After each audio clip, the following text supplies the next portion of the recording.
मनसे आणि ठाकरेंच्या सेनेचा आज ठाणे महानगरपालिका मुख्यालयावर मोर्चा निघणार आहे। ठाणे महापालिकेतील भ्रष्टाचार आणि विविध समस्यांबाबत हा मोर्चा काढला जाणार आहे।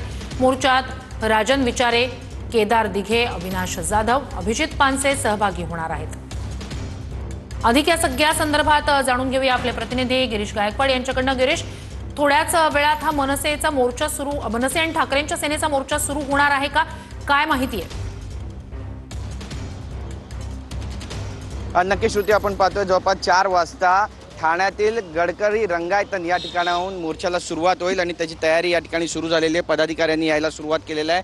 येतोय अन्यायाला गाडायला अशा आशयाचे जे बॅनर्स पोस्टर जे ते सध्या गडकरी रंगायतनच्या बाहेर आपल्याला पाहायला मिळत आहे। मोठा पोलीस बंदोबस्त जो आहे तो सुद्धा या ठिकाणी तैनात करण्यात आलेला आहे। राजन विचारे असणार आहेत, अभिजित पानसे असणार आहेत, त्यासोबतच केदार दिघे आणि इतर जे मान्यवर पदाधिकारी आहेत ते सुद्धा या मोर्चामध्ये सहभागी होणार आहे। आणि एक एक करून मनसे आणि शिवसेनेचे जे पदाधिकारी आहेत ते आता यायला सुरुवात झालेली आहे। ही सगळी दृश्य आपण या ठिकाणची पाहतोय। पोलिसांचा जो मोठा बंदोबस्त आहे तो सध्या या ठिकाणी तैनात करण्यात आलेला आहे। पोलिसांना ब्रीफिंग सुरू झालेली आहे आणि मोर्चाचा जो मार्ग आहे तो सुद्धा निश्चित करण्यात आलेला आहे। आणि त्यासोबतच आपण पाहतोय की शिवसेनेचे जे पदाधिकारी आहेत, मग ते केदार दिघे असू द्या, ते सुद्धा या ठिकाणी दाखल झालेले आहेत आणि त्यांच्याकडे थेट जाणार आहोत श्रुती आणि त्यांना खरं तर विचारणार आहोत, कारण ज्या पद्धतीचे आरोप इथले जे स्थानिक खासदार आहेत त्यांनी केलेले आहेत त्याबाबतही त्यांना विचारणार आहोत।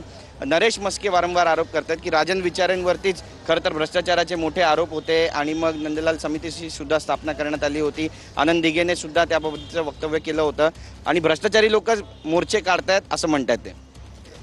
पहिली गोष्ट म्हणजे गेल्या एवढ्या 3-3.5 वर्षामध्ये जिल्हा प्रमुख झाल्यापासून मी वेळोवेळी सांगत आलोय की ठाणे महानगरपालिकेसारखी भ्रष्ट महानगरपालिका कुठची नाही, पहिली गोष्ट। दुसरी गोष्ट, मी त्यावेळेला देखील सांगितलेलं की दिघे साहेबांनी जो 41% जो भ्रष्टाचार काढलेला तो अनेक टक्क्यांनी वाढलेला आहे, अनेक पटींनी वाढलेला आहे। आता सत्तेत कोण, तर ही लोक। सत्तेमध्ये सत्ता चालवतंय कोण, ही लोक। भ्रष्टाचार एवढा जर का काढायचा झाला तर तुमच्याच वेळी कसे अधिकारी एवढे 25-25 लाख रुपये घेताना पकडले